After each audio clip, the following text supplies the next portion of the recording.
Witamy wszystkich serdecznie.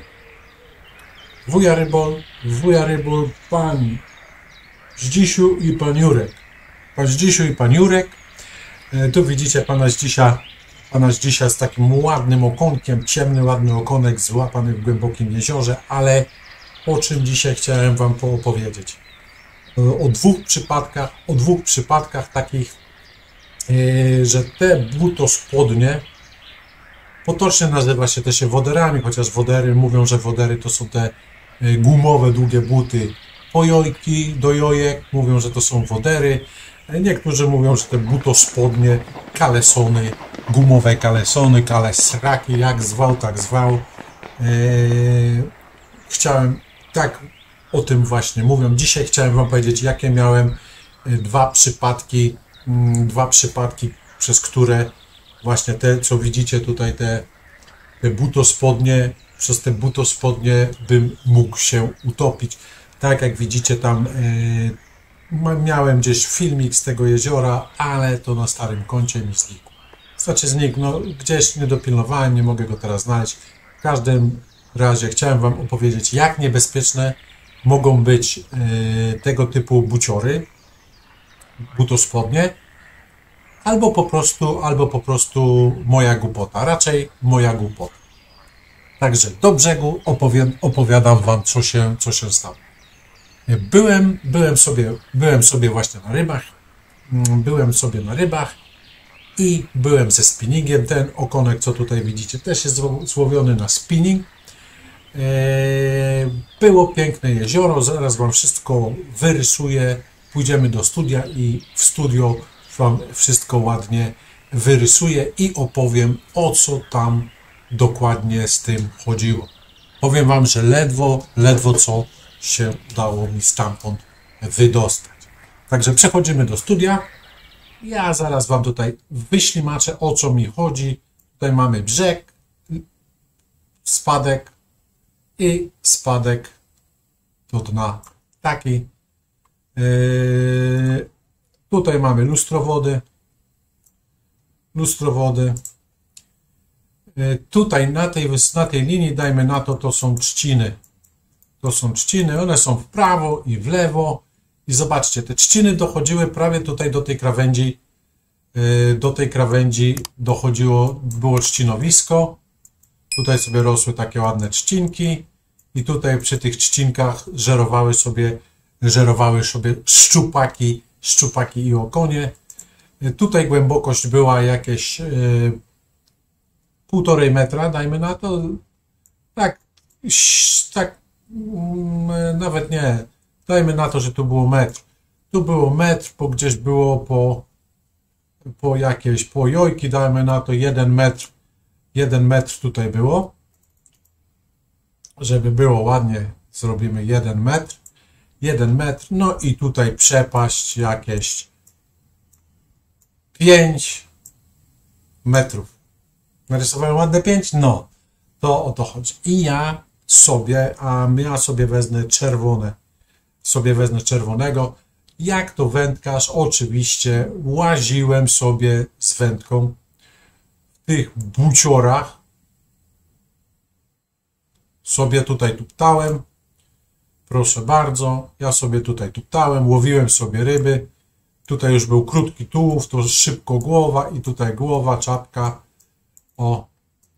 ręce, wędka i ja sobie tutaj poławiałem sobie ryby. I teraz tak, mając te buciory, ja wiedziałem, że tutaj że to jezioro jest płytko i nagle będzie taki będzie spad, ale wiecie, jak ja chodziłem, a jeszcze kawałek i tak się zdarzyło, że jedna noga mi się obsunęła, moje ciało mi się przekręciło w ten sposób i zacząłem nabierać wody. Woda zaczęła mi się wlewać tutaj do butospodni. Butospodnie momentalnie zrobiły się ciężkie i i całego mnie zaczęło mnie spychać po prostu, wciągać mnie normalnie tutaj z tymi buciorami, zaczęło mnie wciągać tutaj na tą głębinę. Oczywiście wyrzuciłem wędki i próbowałem się jak najszybciej uwolnić się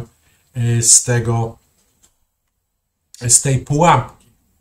Przechodzimy do studia. Już powróciliśmy do studia. Tak jak Wam pokazywałem, te wodery po prostu zaczęły ciągnąć mnie w dół. Nabierałem coraz więcej wody i co jest najważniejsze w takich woderach, pamiętajcie, te wodery zazwyczaj mają takie szelki, te szelki. Możecie sobie, i one jak przy wędkowaniu one przeszkadzają. One przy zarzucaniu one przeszkadzają i widziałem, jak wędkarze robią sobie tak, że mają po prostu tutaj mają spięte, z tyłu mają spięte, tak żeby one nie przeszkadzały, ale ciężko je później rozpiąć, tak? Bo mają zrobione na stałe, dajmy na to, i ciężko je rozpiąć. Ja miałem to szczęście, że po prostu ja wiedziałem o takich zagrożeniach, bo pracując w rybactwie, ja dzień w dzień prawie chodziłem w takich butospodniach, po mułach, po bagnach, po różnych takich dziwnych miejscach i nigdy nie zrobiłem tak, żeby one były w jakikolwiek bardzo szczelnie przylegały do ciała i ciężko było je ściągnąć. Po prostu jak zaczęła woda nabierałem wody do tych butospodni, one mnie ciągnęły w dół, ja po prostu ściągnąłem te szelki i wypłynąłem sobie na powierzchnię.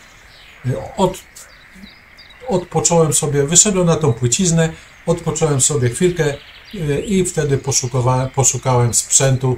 Nie byłem aż na tyle spanikowany, żeby tego sprzętu nie znaleźć. Także nie spanikowałem i sobie sprzęt znalazłem.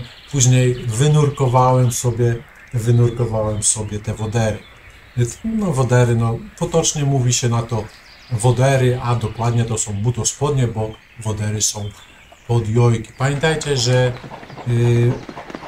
mogą Was różne i różniste rzeczy nad wodą spotkać. Oczywiście nie można chojraczyć.